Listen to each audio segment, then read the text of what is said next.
akíwakíwà bọ̀ sí orí ètò wa ní àkókò oore ọ̀fẹ́ fún ìyípadà. A dúpẹ́ lọ́wọ́ gbogbo àwọn tí wọ́n ń bá wa ṣe ètò. A dúpẹ́ fún àǹfààní tí wọ́n fún wa láti wà níbí ní àkókò yìí. Orúkọ mi ni Olúwagbémiga Dàda, pásítọ̀ ìjọ Lighthouse Independent Bible Baptist Church ní Àbáyọ̀mí, Ìwó Road. A ó bá wa sọ̀rọ̀ láti inú ọ̀rọ̀ Ọlọ́run lónìí. A ó sọ̀rọ̀ lórí àlàáfíà lọ́dọ̀ Ọlọ́run. Àlàáfíà lọ́dọ̀ Ọlọ́run. Bíbélì ẹsẹ̀ kan péré òun ni a ó kà ní àsìkò yìí. A ó kà nínú ìwé Róòmù orí 5 ẹsẹ̀ 1. Ẹsẹ̀ kan péré náà la ó kà tó wípé báyìí: ǹjẹ́ bí a sì ti ń dá wa láre nípa ìgbàgbọ́, àwa ní àlàáfíà lọ́dọ̀ Ọlọ́run nípa Olúwa wa Jésù Kristi. Ó ṣe pàtàkì fún wa láti wà ní àlàáfíà pẹ̀lú Ọlọ́run. Bí a kò bá ní àlàáfíà pẹ̀lú Ọlọ́run, kò lè sí ìdùnnú kankan nínú láyé ẹnì kankan. Ẹni tí ò bá ní àlàáfíà lọ́dọ̀ Ọlọ́run, inú ayé rẹ̀ kò lè dùn. Ó ṣe pàtàkì ká ní àlàáfíà lọ́dọ̀ Ọlọ́run. Àkọ́kọ́ náà mo kọ́kọ́ fẹ́ sọ fún wa wípé mo fẹ́ sọ nǹkan 5 tí àlàáfíà lọ́dọ̀ Ọlọ́run tí ó lè mú jáde nínú ayé ẹnì kọ̀ọ̀kan. Ṣùgbọ́n àkọ́kọ́, ẹni tí ò bá ní Kristi kò lè ní àlàáfíà lọ́dọ̀ Ọlọ́run, nítorí pé Kristi gangan ni àlàáfíà Ọlọ́run. A ti máa ń bá wa sọ̀rọ̀ lórí ètò yìí. Ìgbàlà ò kì í ṣe iṣẹ́ ọwọ́ ènìyàn. Ìgbàlà ò kì í ṣe abími sínú ẹbí onígbàgbọ́. Ìgbàlà ni wípé èèyàn mọ̀ pé ẹlẹ́ṣẹ̀ lòun, ó gba Kristi lólùgbàlà rẹ̀. Bíbélì sọ fún wa wípé nígbà náà ẹni náà ní àlàáfíà lọ́dọ̀ Ọlọ́run. Kí wá ní ṣíṣe pàtàkì àlàáfíà lọ́dọ̀ Ọlọ́run? Ẹ jẹ́ n kọ́kọ́ sọ fún yín wípé tí ènìyàn bá ní àlàáfíà lọ́dọ̀ Ọlọ́run, yóò ní àǹfààní, yóò ní ìdánilójú láti mọ̀ wípé a ti dáhùn láre. Ẹni tó ní àlàáfíà lọ́dọ̀ Ọlọ́run yóò ní ìdánilójú wípé a ti dáhùn láre. Ìdáláre ò kì í ṣe ìhùwàsí. A kì í dáni láre torí bí ènìyàn ṣe ń hùwà. A máa ń dáni láre gẹ́gẹ́ bí Bíbélì ṣe sọ tí èèyàn bá wà nínú Kristi ni. Ìwà ènìyàn kò lè mú ká dáni láre. Ọ̀pọ̀ ló ti sọ pé látijọ́ tán ti bí òun ò kì í parọ́, òun ò kì í jalè. Ṣùgbọ́n síbẹ̀síbẹ̀ mo fẹ́ kó mọ̀ wípé ara èso Ádámù náà nìwọ náà. Bíbélì dẹ̀ ní bí àwa bá sọ pé àwa kò lẹ́ṣẹ̀, à ń tanra wa jẹ ni, òótọ́ kan ò sí nínú wa. Ẹni tó bá ti ní Kristi lólùgbàlà, ó ti ní àlàáfíà pẹ̀lú Ọlọ́run. Àlàáfíà pẹ̀lú Ọlọ́run yóò fún ní ìdánilójú wípé a ti dáhùn láre. Ọ̀pọ̀lọpọ̀ ìgbà làwọn èèyàn ń sá kíjokiri, ni wọ́n ń wá ìgbàlà káàkiri níbi tí ò sí. Ṣùgbọ́n jẹ́ kí n sọ fún ọ lónìí, inú Kristi ni ìgbàlà wà. Tí èèyàn bá sì ti ní ìgbàlà nínú Kristi, ó ti ní àlàáfíà lọ́dọ̀ Ọlọ́run. So àlàáfíà lọ́dọ̀ Ọlọ́run ó ṣe pàtàkì gan. If you are doubting your salvation, you can go back and look down at the time that you accepted him. Bí èèyàn ò bá ní ìdánilójú ìgbàlà rẹ̀, ó sì lè padà kó wò wípé ìgbà wo gan ni mo dẹ́ni ìgbàlà, bó ni mo ṣe dẹ́ni ìgbàlà. Lọ́pọ̀lọpọ̀ ìgbà àwọn èèyàn máa ń sọ fún wa wípé tí èèyàn bá ti fi ayé rẹ̀ fún Jésù yóò dẹni ìgbàlà. Jẹ́ n sọ fún ọ, Jésù ló fayé rẹ̀ fáwa lórí igi àgbélébùú. Òun ló kú káwa lè ní ìyè. Ẹni bá ti ní àlàáfíà, ẹni bá ti ní Kristi lólùgbàlà rẹ̀, ó ti ní àlàáfíà lọ́dọ̀ Ọlọ́run. Ó yóò ní àǹfààní láti ní ìdánilójú wípé a ti dáhùn láre. Ohun ẹ̀kejì tí mo fẹ́ sọ fún ọ rèé: àlàáfíà lọ́dọ̀ Ọlọ́run yóò fún ọ ní ààyè ìrọ̀rùn láti wá Ọlọ́run. Níbo ni wọ́n ti rò pé Ọlọ́run wà? Níbo ni wọ́n ti ń sá káàkiri lọ tẹ́lẹ̀? Tó o bá ní àlàáfíà pẹ̀lú Ọlọ́run, o ní àǹfààní láti wá ojú rere Ọlọ́run. Kò síbi tí ènìyàn wà tí ò lè rí ojú rere Ọlọ́run. Bí ó wà nínú ìhòòhò ó sì lè pe Ọlọ́run, Ọlọ́run ó sì dá a lóhùn nítorí pé ó ti wà ní àlàáfíà pẹ̀lú Ọlọ́run. Jẹ́ kí n fún ẹ ní ẹsẹ̀ kan nínú Bíbélì tí mo fẹ́ràn tó sì jẹ́ ẹsẹ̀ tí èmi yàn láàyò nínú Bíbélì. Ìwé Àìsáyà orí 26 ẹsẹ̀ 3 ó wí pé ìwọ ó pa ọ́ mọ́, ìwọ ó pa á mọ́ ní àlàáfíà pípé ọkàn ẹni tí ó sinmi lé ọ nítorí pé ó gbẹ́kẹ̀lé ọ. Bíbélì ní ìwọ ó pa á mọ́ ní àlàáfíà pípé ọkàn ẹni tí ó sinmi lé ọ. Ẹni tó bá ní àlàáfíà lọ́dọ̀ Ọlọ́run, àlàáfíà Ọlọ́run yóò pa á mọ́ nítorí pé ó gbẹ́kẹ̀lé Ọlọ́run. Yóò ní àǹfààní, yóò ní ìgboyà, yóò ní àǹfààní láti tọ̀ Ọlọ́run lọ nígbàkigbà, yóò ní àǹfààní láti sọ fún Ọlọ́run ohunkóhun tó bá fẹ́. Àlàáfíà lọ́dọ̀ Ọlọ́run yóò fún ọ ní àyè ìrọ̀rùn láti wá Ọlọ́run. Kò ní nira fún ọ nítorí pé o ti ní àlàáfíà pẹ̀lú Ọlọ́run. Àlàáfíà pẹ̀lú Ọlọ́run, má gbàgbé bí mo ṣe wí, kìí ṣe torí pé òun dáadáa mẹ́wàá o, kìí ṣe torí pé òun lọ sí ṣọ́ọ̀ṣì o. Ọ̀pọ̀ èèyàn ni ó lọ sí ṣọ́ọ̀ṣì tí Jésù ó sọ pé kúrò lọ́dọ̀ mi, mi ò mọ̀ ọ́ rí. Àlàáfíà lọ́dọ̀ Ọlọ́run ẹni tó bá ní Kristi ló ní. Má jẹ́ ẹnìkankan ó tàn ọ́ jẹ. Tí o bá tí ì ní Kristi, o ò sí ní àlàáfíà, o ò ní àlàáfíà lọ́dọ̀ Ọlọ́run. Èyí tí Bíbélì tiẹ̀ sọ wípé ìbànújẹ́ Ọlọ́run, ìbínú Ọlọ́run ó wà lórí èèyàn bẹ́ẹ̀. Àlàáfíà lọ́dọ̀ Ọlọ́run ó ṣe pàtàkì. Àlàáfíà lọ́dọ̀ Ọlọ́run ó jẹ́ ohun gbòógì tá a nílò láti wá. Jẹ́ n fi nǹkan kẹta hàn ọ́ nínú 5 tí mo ní wọ́n fi hàn ọ́. Tó o bá ní àlàáfíà lọ́dọ̀ Ọlọ́run, yóò fún ọ ní ìdúróṣinṣin nígbà ìpọ́njú. Ẹni tó bá ní àlàáfíà lọ́dọ̀ Ọlọ́run kìí ṣe pé kò ní ní ohun tí ó dojúkọ, yóò ní àwọn nǹkan tí ó dojúkọ, ṣùgbọ́n nínú gbogbo ìdojúkọ rẹ̀ ìsinmi á bá, ọkàn rẹ̀ ó balẹ̀ nítorí pé ó mọ̀ wípé Ọlọ́run ó pa òun mọ́ nínú àlàáfíà rẹ̀. Jẹ́ n sọ fún ọ ní àsìkò yìí wípé àlàáfíà pẹ̀lú Ọlọ́run yóò mú ọ dúró ṣinṣin nígbà tí ìpọ́njú bá dé. Ọ̀pọ̀ ló ti ń sá kiri lónìí. Ìdí rẹ̀ ni pé wọn ò sí ní àlàáfíà lọ́dọ̀ Ọlọ́run. Wọn ò ní àlàáfíà lọ́dọ̀ bàbá wọn lókè. Wọn ò tiẹ̀ mọ bàbá jẹ́ wọn lókè gan nítorí pé wọn ò ní Jésù. Ìwọ tó o bá ti ní Jésù, nígbà tí ìpọ́njú bá dé, àlàáfíà Ọlọ́run yóò pa ọ́ mọ́. Bíbélì ò sọ pé tí òun bá fún ọ ní àlàáfíà òun, bóyá àní ní ìdojúkọ kọ́. Bíbélì ò sọ bẹ́ẹ̀. Pẹ̀lú gbogbo ìdojúkọ tó bá wù kó o ní, ọkàn rẹ ó lè balẹ̀ nítorí pé o ti ní àlàáfíà lọ́dọ̀ Ọlọ́run. Ó tiẹ̀ lè ṣògo nínú ìpọ́njú ni. Ó lè yọ̀, ó lè rẹ́rìn nínú ìpọ́njú. Ẹ̀rù ò ní bà ọ́ nígbàkigbà tí ìpọ́njú bá dé nítorí pé o ti mọ̀ wípé o wà ní àlàáfíà pẹ̀lú Ọlọ́run. Jẹ́ n sáré fún ọ ní ìtàn kan nínú Bíbélì. Jóòbù, gbogbo wa la mọ̀ ìtàn rẹ̀. Nígbà tí ìpọ́njú dé bá, nígbà tí wọ́n ń gbèrò yín wá bá, ọmọ rẹ ó ti lọ, iṣẹ́ kan ọ̀sìn rẹ ó ti lọ, ìgbàwo ó ti lọ. Kò ní Jóòbù lára láti sọ wípé bí Ọlọ́run bá tilẹ̀ pa mí, èmi ó sìn, nítorí pé Jóòbù mọ̀ wípé òun ní àlàáfíà lọ́dọ̀ Ọlọ́run. Ẹni tó bá ní àlàáfíà lọ́dọ̀ Ọlọ́run, bó tilẹ̀ wù kí ìpọ́njú ó ṣe le tó, yóò dúró ṣinṣin, kò ní bẹ̀rù. Ọlọ́run ó sì pa á mọ́ nítorí wípé ó gbẹ́kẹ̀lé. Jẹ́ n wí fún ọ lónìí wípé o nílò àlàáfíà lọ́dọ̀ Ọlọ́run. Tí o bá tí ì ní Kristi, má fi dọ́là ní lónìí kí ìwọ náà lè bá ní àlàáfíà lọ́dọ̀ Ọlọ́run.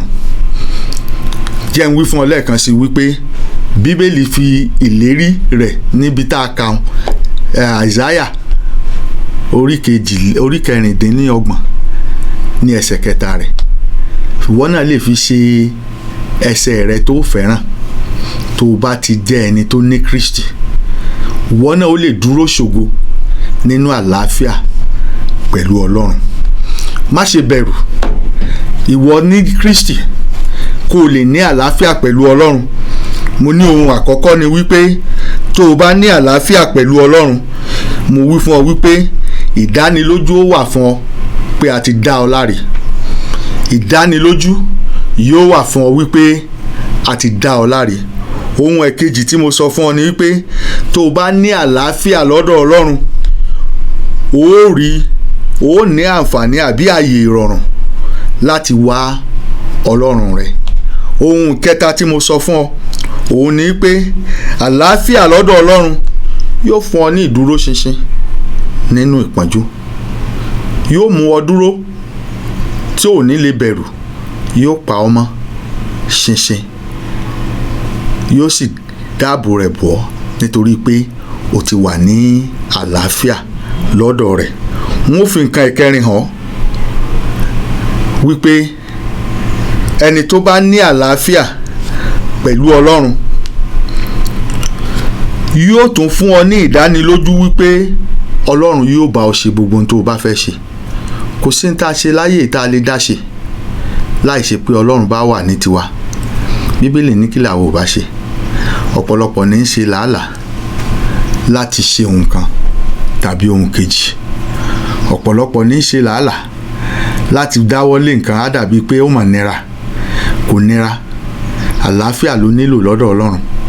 Mo ti gbọ́ tọ́pọ̀lọpọ̀ ó ní gbàgbọ́ nínú ara rẹ, má gbàgbọ́ nínú ara rẹ. Ìgbàgbọ́ nínú ara rẹ òfo ni.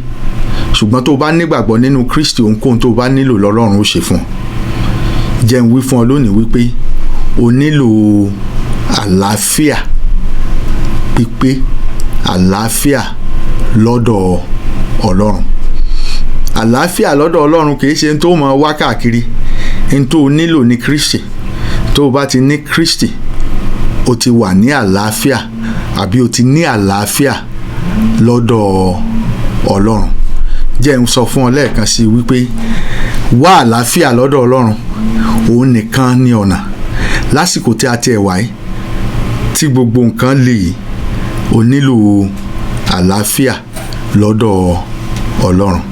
Arákùnrin Jóòbù ó la ìpọ́njú kọjá, ṣùgbọ́n Jóòbù ní ìdánilójú wípé Ọlọ́run wà pẹ̀lú òun. Bẹ́ẹ̀ bá rántí ìtàn Jóòbù, Èṣù lọ bá Ọlọ́run ó wípé jẹ́ ń dán wò, jẹ́ ń gba gbogbo ohun tí ń bẹ lọ́wọ́ rẹ, ó rí i pé yóò ṣẹ ọ. Ṣùgbọ́n a rí i pé Jóòbù kò ṣẹ Ọlọ́run. Nínú gbogbo ìpọ́njú tí Jóòbù là lọ, ó dúró ṣinṣin nínú rẹ̀ ni, nítorí pé ó ti ní àlàáfíà lọ́dọ̀ Ọlọ́run. Nígbà mìíràn bí èèyàn bá ní àlàáfíà lọ́dọ̀ Ọlọ́run, àwọn nǹkan tó jọ wá lójú tí Ọlọ́run bá gbà kúrò lọ́wọ́ wa, a ò ní bẹ̀rù, a ò ní sá, a ò ní kọ̀, nítorí pé a ní ìdánilójú wípé a ti ní àlàáfíà lọ́dọ̀ rẹ̀ nípasẹ̀ Jésù Kristi Olúwa wa. Àlàáfíà lọ́dọ̀ Ọlọ́run ló lè múni la ìpọ́njú kọjá, ló lè múni la ìṣòro kọjá. Bẹ́ẹ̀ bá wo àsìkò tá a wà yìí gan, pẹ̀lú gbogbo ohun tí ó ń ṣẹlẹ̀ lọ́tùn lósì, ẹlòmíì ìbẹ̀rù rẹ̀ lásán ó ti pa. Ẹlòmíì ìbẹ̀rù rẹ̀ lásán kò lè jáde, kò tiẹ̀ lè báyàn sọ̀rọ̀. Ṣùgbọ́n tó bá wà ní àlàáfíà pẹ̀lú Ọlọ́run, ó mọ̀ wípé Ọlọ́run ó pa òun mọ́ nínú àlàáfíà pípé rẹ̀, nítorí pé òun gbẹ́kẹ̀lé. Jẹ́ n wí fún ọ lónìí wípé o nílò àlàáfíà lọ́dọ̀ Ọlọ́run. Jésù sì ni ọ̀nà sí àlàáfíà lọ́dọ̀ Ọlọ́run. Tó o bá ti ní Jésù, ìbínú Ọlọ́run ń bẹ lórí rẹ̀. Ìjọ́ tó o bá ti ní Kristi lólùgbàlà rẹ, a ti dá ọ láre, o sì ti ní àlàáfíà lọ́dọ̀ Ọlọ́run. Ìdánilójú ti wà fún ọ wípé a ti dá ọ láre. Ìdánilójú ti wà fún ọ wípé o lè bá Ọlọ́run sọ̀rọ̀. Ìdánilójú ti wà fún ọ wípé kò sí ohunkóhun tó lè ṣẹlẹ̀, Ọlọ́run ò lè farapamọ́ fún ọ. Yóò dá sí ọ̀rọ̀ rẹ náà ni, nítorí pé o ti ní àlàáfíà lọ́dọ̀ rẹ̀. Jóòbù, arákùnrin Jóòbù ni ó ní àlàáfíà lọ́dọ̀ Ọlọ́run. N ò yé mọ́ padà sí ọ̀dọ̀ Jóòbù nínú Bíbélì, nítorí wípé ṣàṣà ènìyàn ni ó gbọ́ gbogbo irú ìròyìn ìbànújẹ́ tó dé bá Jóòbù. Bí wọ́n ṣe ń wá lọ́tùn ni wọ́n ń wá lósì. ní ìròyìn ń wá báyìí, ìròyìn ń wá bẹ́ẹ̀, ṣùgbọ́n Jóòbù dúró ṣinṣin nítorí pé ó ní àlàáfíà pẹ̀lú Ọlọ́run. Jóòbù wípé kò sí ní tá a mú wáyé, kò sí ní tóun ó mú padà lọ sọ́dọ̀ rẹ̀. Ẹni tó bá ní àlàáfíà pẹ̀lú Ọlọ́run ló lè sọ̀rọ̀ rẹ̀. Ǹjẹ́ bí nǹkan bá ṣẹlẹ̀ fún ọ sí ọ, ǹjẹ́ ìwọ wá ti pariwo ó ṣe wá jẹ́ mi bí? Ta ni ó bá jẹ́? Ẹni tí ó bá ní àlàáfíà pẹ̀lú Ọlọ́run bí wọ́n ṣe máa ń wí rè. Ṣùgbọ́n ìwọ tó bá ní àlàáfíà pẹ̀lú Ọlọ́run, ọkàn rẹ ó balẹ̀ nínú àsìkò ìnira, nínú àsìkò ìpọ́njú. O ò ní bẹ̀rù nítorí pé o mọ̀ pé Ọlọ́run yóò dá sí ọ̀rọ̀ rẹ̀. Jẹ́ kí n wí fún ọ lónìí wípé o nílò àlàáfíà lọ́dọ̀ Ọlọ́run. O nílò Kristi. Láìsí Kristi kò sí àlàáfíà lọ́dọ̀ Ọlọ́run.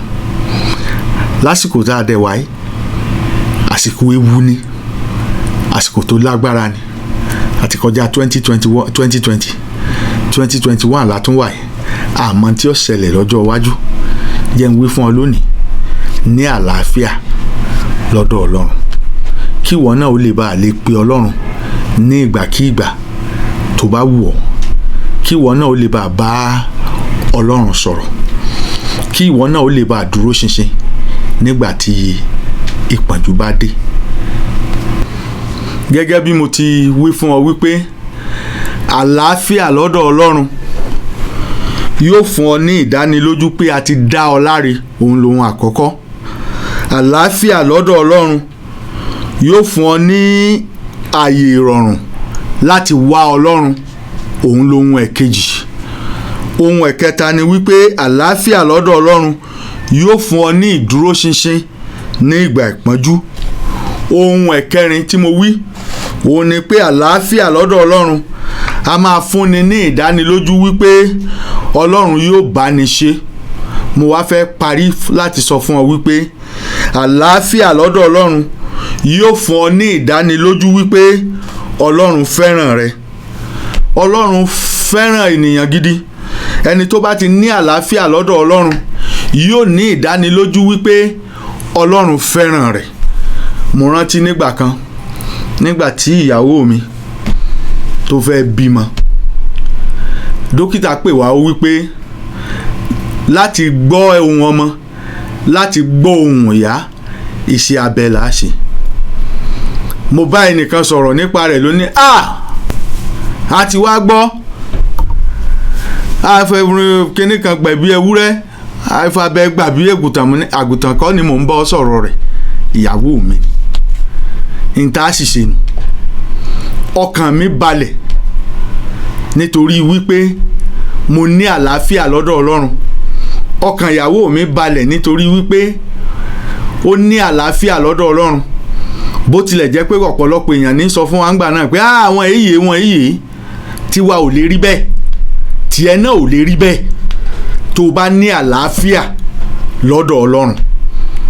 Wọ́n lọ sí ibi tí wọ́n gbé wọn lọ, wọ́n jáde padà. Àwọn èèyàn gbàdúrà lọ́tùn, wọ́n gbàdúrà lósì fún wa. A dúpẹ́ lọ́wọ́ Ọlọ́run, ọmọ òun ti dàgbà lónìí.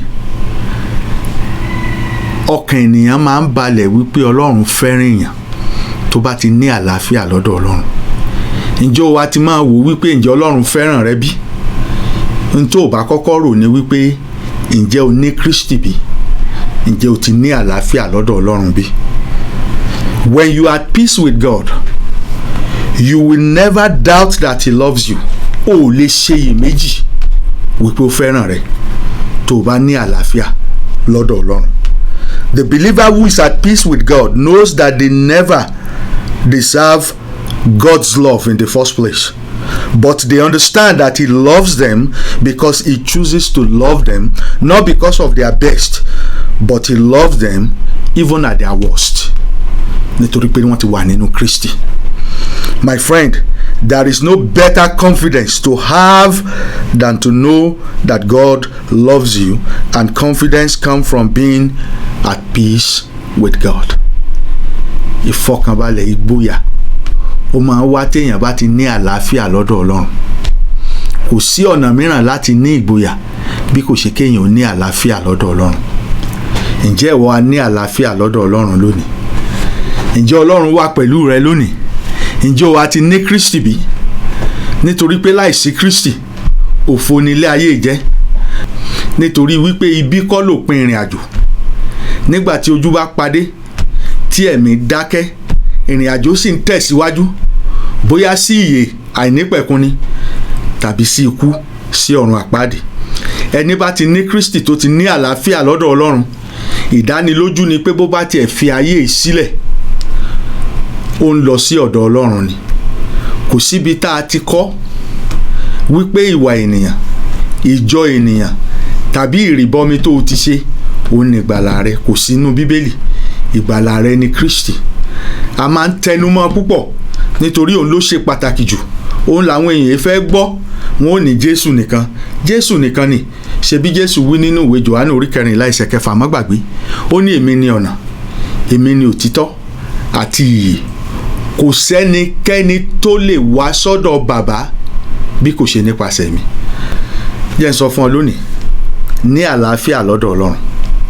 Tó o bá ní àlàáfíà lọ́dọ̀ Ọlọ́run, bó o tilẹ̀ wà nínú ìpọ́njú, ọkàn rẹ ó balẹ̀ wípé Ọlọ́run fẹ́ràn rẹ.